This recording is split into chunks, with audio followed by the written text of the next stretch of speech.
Assalamualaikum warahmatullahi wabarakatuh. Berjumpa kembali dengan Pak Hanafi dalam materi pembelajaran daring mata pelajaran IPA kelas 9 semester ganjil. Pada kesempatan kali ini kita akan membahas tentang listrik dinamis bagian 3. Baik anak-anak, selamat mengikuti. Kita sudah belajar tentang listrik, bahwa salah satu komponen listrik adalah adanya sumber arus listrik, ya, sumber arus listrik. Dan kita memahami bahwa listrik ini adalah sebuah bentuk energi. Karena itu, sebagaimana hukum kekekalan energi, maka energi listrik ini berasal dari energi lain yang diubah menjadi energi listrik. Nah, alat yang digunakan untuk mengubah atau sarana yang digunakan untuk mengubah energi lain menjadi energi listrik, ini yang kita sebut sebagai sumber arus listrik. Pada perkembangannya, sumber arus listrik memiliki dua macam atau dua jenis, yaitu sumber arus listrik AC dan sumber arus listrik DC. Baik, apa itu sumber arus listrik ini? Mari kita pelajari. Yang pertama sumber arus listrik AC, ya. AC merupakan singkatan dari alternating current. Ini adalah jenis arus listrik yang arah aliran elektronnya berubah bolak-balik secara berkala dari positif ke negatif dan sebaliknya.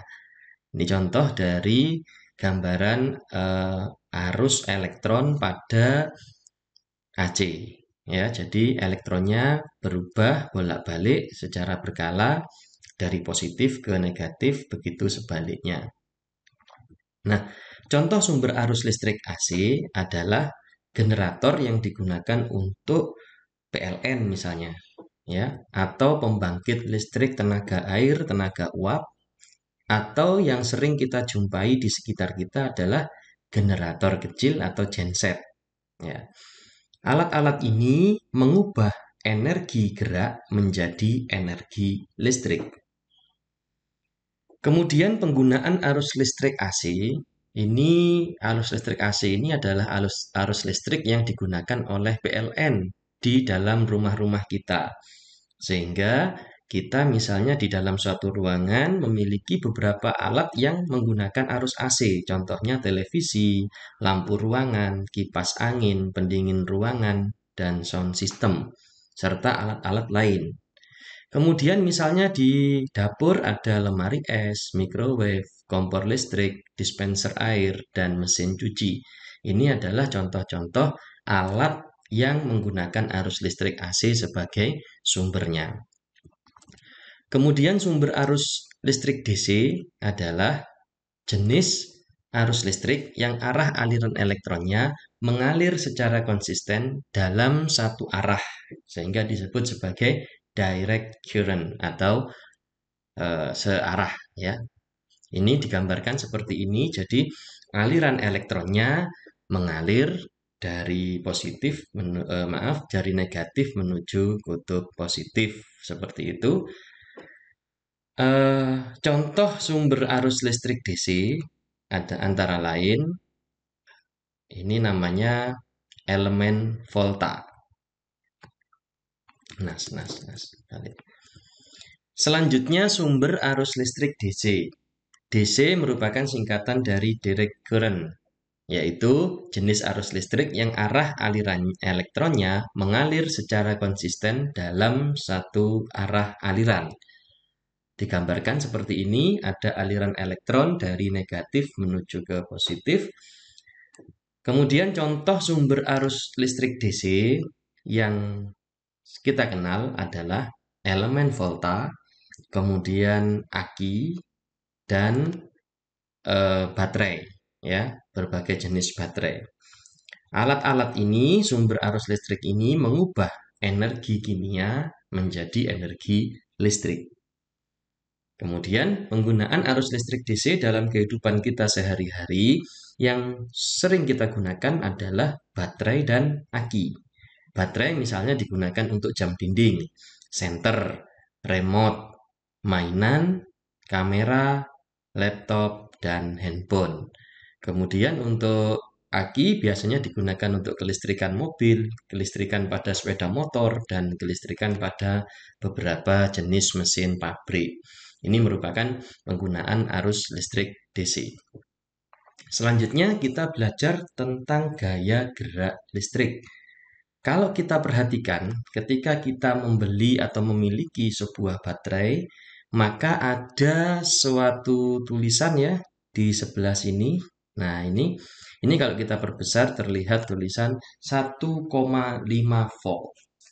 Apa 1,5 volt ini? Ini kita kenal sebagai gaya gerak listrik atau disingkat GGL. Gaya gerak listrik itu adalah beda potensial atau tegangan suatu sumber arus listrik ketika sumber arus listrik tersebut tidak digunakan.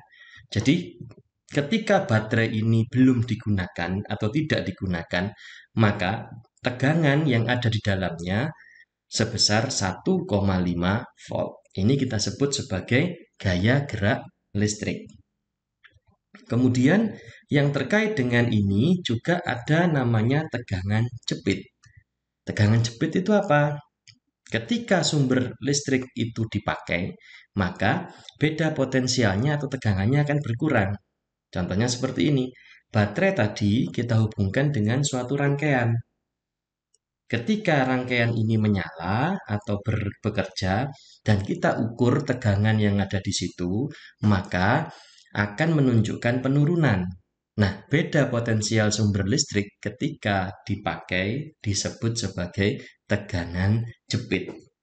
Ya, tegangan jepit selalu lebih kecil dari GGL. Karena apa? Karena sudah dipakai.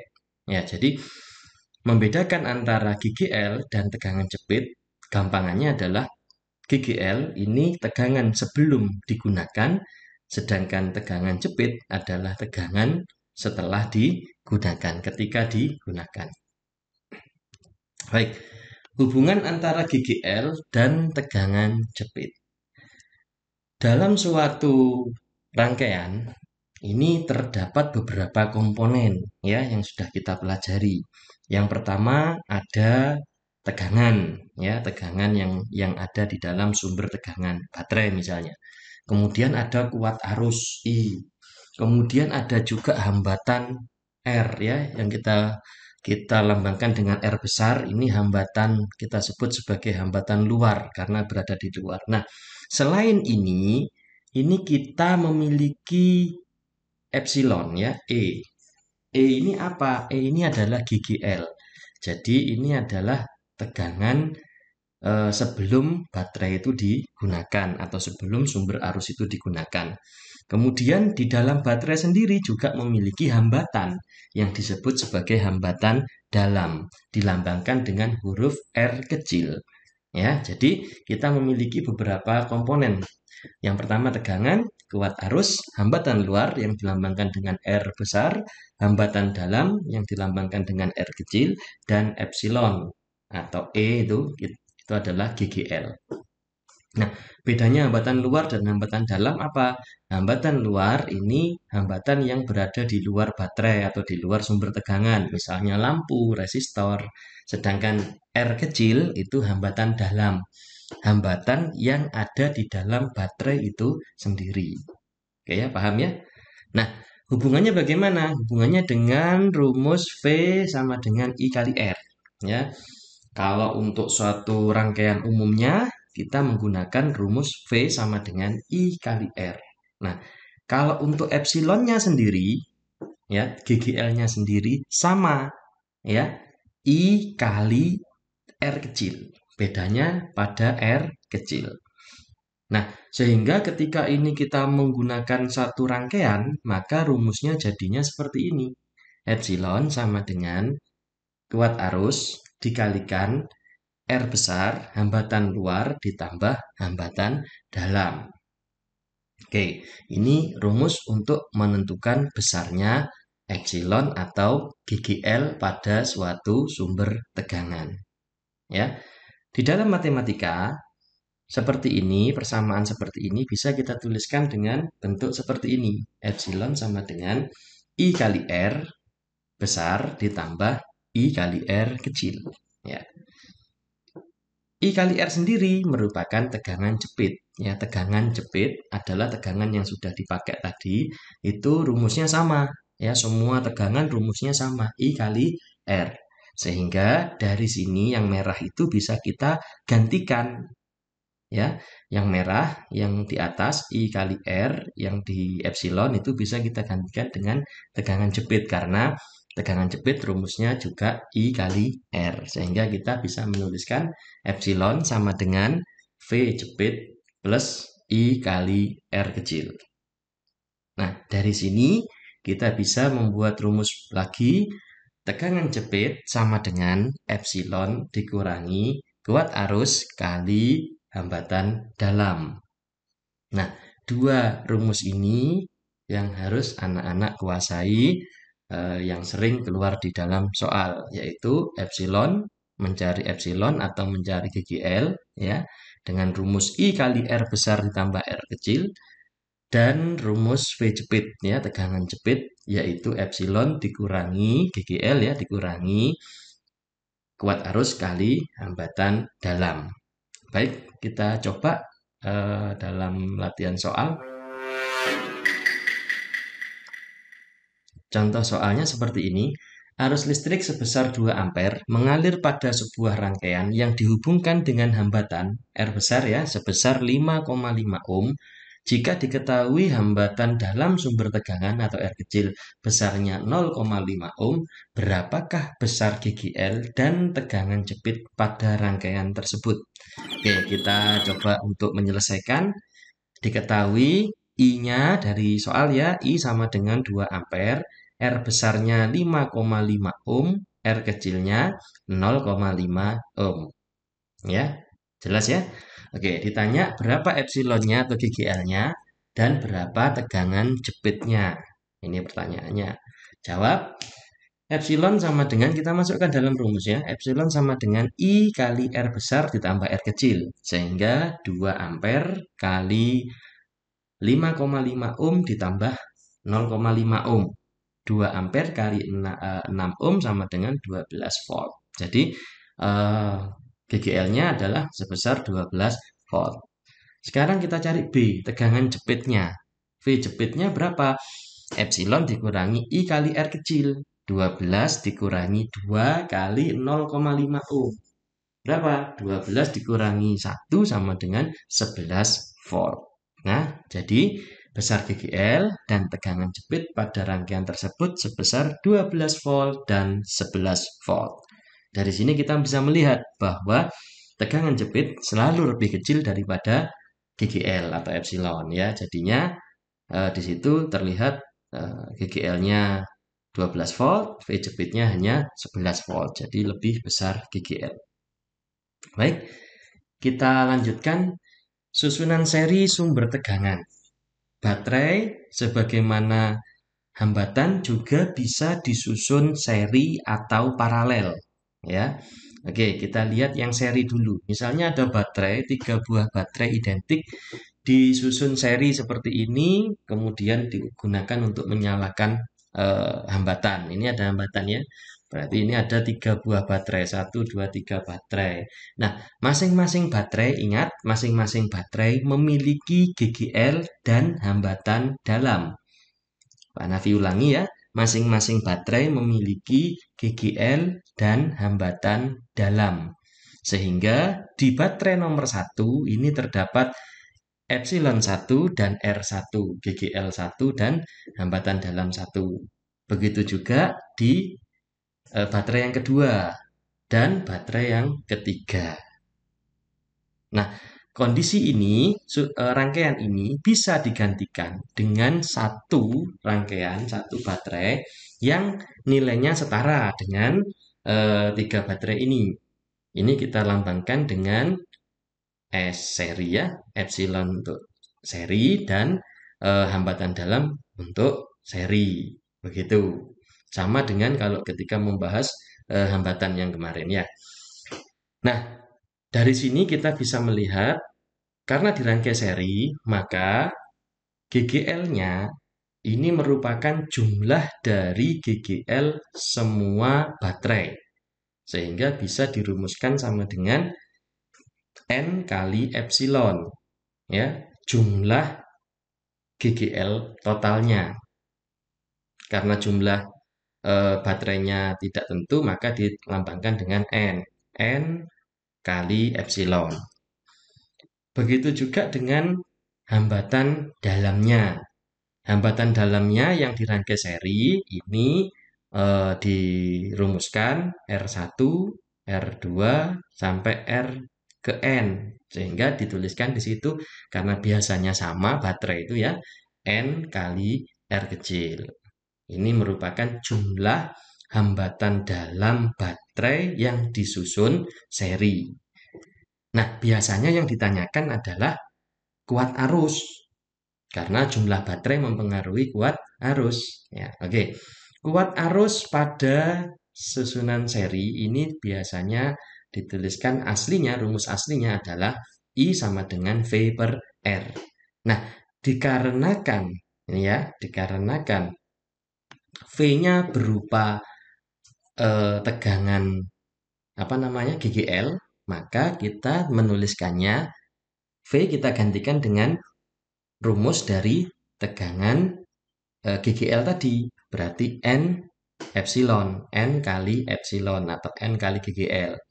Dibagi R-nya, karena R-nya ada dua, yaitu R pada lampu dan R pada hambatan dalam, maka R-nya ditambah, ya, per R besar ditambah N kali R kecil. Ini untuk yang disusun seri. Bagaimana kalau yang disusun paralel? Kita lihat. Kalau susunan paralel seperti ini. Baterai sama-sama 3 dengan kayak tadi ya. Kemudian disusun paralel. Nah, ini ada 1, 2, 3 baterai. Ini hambatannya. Nah, masing-masing ingat, masing-masing punya GGL dan hambatan dalam. Ya, sehingga di sini ada E1, R1, epsilon 2, R2, dan E3, R3. Nah, ini bisa digantikan dengan satu yang setara.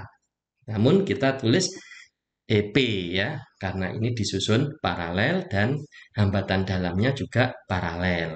Nah, bagaimana untuk paralel ini? Kita lihat ya. Untuk paralel, EP-nya sama dengan epsilon. Jadi, berapapun jumlah baterainya, kalau disusun paralel, maka tegangannya sama dengan tegangan dari baterai itu sendiri. Ya, tidak perlu dikalikan atau dibagi karena tegangannya tetap. Kalau hambatan dalamnya bagaimana? Nah, hambatan dalamnya yang mengalami perbedaan. Ya, kalau hambatan dalamnya karena ini disusun seri, maka disusun paralel, maka hambatan dalamnya dibagi dengan jumlah baterai yang menyusun. Sehingga ketika kita mencari I sama dengan V per R, rumusnya berkembang menjadi seperti ini. V-nya sama dengan epsilonnya, sama dengan GGL-nya, per R-nya jadi R besar, yaitu hambatan lampu, ditambah R kecil dibagi jumlah hambatan. Ya. Kita lihat contoh soalnya. Ya. 4 buah baterai identik memiliki GGL 1,5 volt dan hambatan dalam 0,5 ohm. Dihubungkan dengan sebuah rangkaian yang di dalamnya terdapat lampu dengan nilai hambatan 3 ohm. Hitunglah kuat arus dalam rangkaian jika baterai disusun seri dan paralel. Oke, ini kita diminta untuk membandingkan ya. Kalau disusun seri berapa kuat arusnya, kalau disusun paralel berapa kuat arusnya. Oke. Kita coba menyelesaikan. Diketahui N sama dengan 4 ya dari soal 4 buah baterai, kemudian GGL-nya 1,5 volt, hambatan dalamnya 0,5 ohm dan hambatan luarnya 3 ohm. Dari sini kita ditanya berapa IS-nya ya, kuat arus ketika disusun seri dan kuat arus ketika disusun paralel. Oke, kita coba jawab. Untuk yang disusun seri, kita masukkan rumusnya N, NE per R besar ditambah NR kecil ya. Jadi di situ kita tinggal masukkan angka-angkanya. Ketemunya adalah 6 volt per 5 ohm sama dengan 1,2 ampere. Jadi ketika dia disusun seri, baterainya kuat arusnya sebesar 1,2 ampere. Nah, kalau disusun paralel, kita masukkan juga rumusnya epsilon per R besar ditambah R kecil dibagi N. Ya, kita masukkan jumlahnya, ketemunya adalah 1,5 volt dibagi 3,125 ohm. Ketemu 0,48 ampere. Ya, jadi besar kuat arus dalam rangkaian seri sebesar 1,2 ampere dan pada rangkaian paralel sebesar 0,48 ampere. Jadi lebih besar yang seri. Ketika baterai disusun seri, maka kuat arusnya akan jauh lebih besar daripada yang disusun paralel. Oke, ini untuk penyelesaiannya. Nah, sekarang yang kita pelajari adalah bagaimana menghitung penggunaan listrik di dalam rumah kita. Oke, di rumah kita ada kita temui benda seperti ini ya, alat ukur seperti ini di meteran ya, istilahnya kita menyebutnya meteran. Di sini ada tertulis kWh. Ya, apa itu kWh? kWh adalah kepanjangan singkatan dari kilowatt hour ya. 1 kWh itu artinya adalah energi listrik yang digunakan sebesar 1 kilowatt selama 1 jam. Jadi 1000 watt selama 1 jam. Nah, besarnya biaya penggunaan listrik yang kita gunakan di rumah itu merupakan jumlah total penggunaan dalam satuan kWh dikalikan dengan tarif dasar listrik ya. Nah, biasanya petugas PLN akan datang ya yang masih menggunakan pasca bayar. Biasanya ada petugas PLN yang akan datang untuk menghitung ya penggunaan bulan ini kemudian dikurangi dengan penggunaan bulan lalu. Nah, di situ akan ketemu maaf ini selisih ya. Jadi selisih bulan ini dan bulan lalu ini diakumulasi kemudian dikalikan tarif dasar listriknya. Nah, sebelum kita menghitung jumlah listriknya, kita lihat cara menghitung penggunaan alat listrik. Misalnya ada sebuah lampu, ya. Lampu kita nyalakan, maka pada lampu tersebut berlaku formula W sama dengan P kali T, ya. Energi merupakan daya yang digunakan dalam satuan dikalikan waktu ya, dalam satuan waktu. Nah, sehingga misalnya lampu ini memiliki daya 10 watt ya, memiliki daya 10 watt. Kemudian dinyalakan dalam satu hari selama rata-rata 8 jam. Selama 30 hari, satu bulan. Jadi setiap hari rata-rata lampunya menyala 8 jam selama satu bulan. Maka menghitungnya adalah W sama dengan P kali T. Ya, W-nya berapa? 10 watt kali T-nya, waktunya. Karena setiap hari 8 jam dan selama 30 hari, maka 8 jam kali 30 hari. Ketemu berapa? 2400 watt hour. Ya, watt hour. WH ya. Atau ini kalau kita bagi 1000 untuk dijadikan kilowatt, maka dibagi 1000. Ketemu berapa? 2,4 kilowatt hour atau kWh ya 2,4 kWh. Nah, angka 2,4 ini yang akan kita gunakan sebagai dasar pengali dari tarif dasar listrik yang kita gunakan. Nah, tarif dasar listrik sendiri atau TDL ini merupakan ketetapan ya, tarif dasar yang ditetapkan diatur oleh Kementerian Energi dan Sumber Daya Mineral Republik Indonesia. Nah, ini biasanya mengalami perubahan-perubahan ya. Ini untuk bulan Oktober sampai Desember 2020. Untuk rumah tangga ya, ini contohnya seperti ini. Ada tarif pemakaian sebesar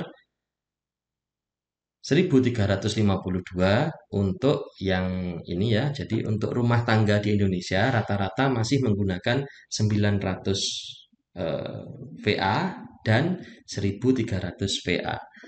Yang 900 VA ini memiliki tarif dasar listrik per kWh-nya adalah Rp1.352 per kWh ya. Dan yang rumah yang menggunakan daya 1.300 VA ini memiliki tarif dasar sebesar Rp1.444,70 per kWh. Nah, ini yang akan kita gunakan sebagai dasar untuk menentukan besarnya tarif listrik yang harus dibayarkan. Baik, kita coba untuk soal. Misalnya sebuah rumah memiliki peralatan listrik sebagai berikut. 5 buah lampu kamar, masing-masing 10 watt, menyala selama 15 jam setiap harinya. 2 buah lampu ruang utama, masing-masing 25 watt, menyala selama 10 jam setiap harinya. Sebuah TV 60 watt menyala selama 15 jam setiap harinya. Sebuah lemari es 100 watt menyala 24 jam setiap harinya. Mesin cuci 1 buah 250 watt digunakan 3 kali seminggu dan setiap menggunakan 2 jam. Ya, setiap penggunaannya 2 jam. Kemudian yang nomor 6, sebuah setrika listrik 350 watt digunakan 2 kali seminggu dan sekali menggunakan 3 jam. Nah, jika tarif per kWh-nya sebesar Rp1.352, jadi ini pakai yang 900 VA, hitunglah berapa biaya yang harus dikeluarkan pemilik rumah setiap bulannya. Dengan asumsi 1 bulan dianggap 30 hari atau 4 minggu. Jadi kalau menggunakan minggu kita gunakan 4 pengalinya. Kalau menggunakan hari maka ketemunya adalah 30 hari. Oke, kita coba menyelesaikan. Caranya bagaimana? Kita rinci penggunaan masing-masing alat listrik. Contoh nomor 1, lampu kamar jumlahnya 5, masing-masing 10 watt, menyala 15 jam selama 30 hari. Dikalikan semua, ketemu 22.500 watt hour. Yang kedua, lampu utama 2 jumlahnya, masing-masing 25 watt selama 10 jam selama 1 bulan 30 hari, ketemunya 15.000 watt hour. Begitu juga dengan TV, kita cari ketemu 27.000 watt hour. Lemari es kita cari juga 72.000 watt hour. Kemudian mesin cuci. Nah, ini yang harus diperhatikan. Beda dengan yang nomor 1 sampai nomor 4 karena penggunaannya hitungannya satuan hari. Kalau mesin cuci satuannya adalah minggu ya. 3 kali per jam. 3 kali per minggu, maaf. Masing-masing 2 jam. Sehingga menuliskannya seperti itu. 250 watt. Ini 1 ya, karena cuma 1. 250 watt kali 3 kali. 3 kali itu apa? 3 kali seminggu. Ya, masing-masing 2 jam.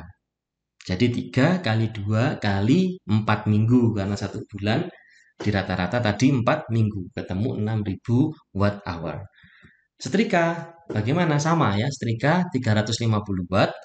Dipakai 2 kali setiap minggu. Setiap pemakaian 3 jam berarti 2 kali 3 jam kali 4 minggu. Ketemu 8.400 watt hour. Nah, semua ini di total ya. Dari nomor 1 sampai nomor 6 ini kemudian di total ketemu 150.900 watt hour.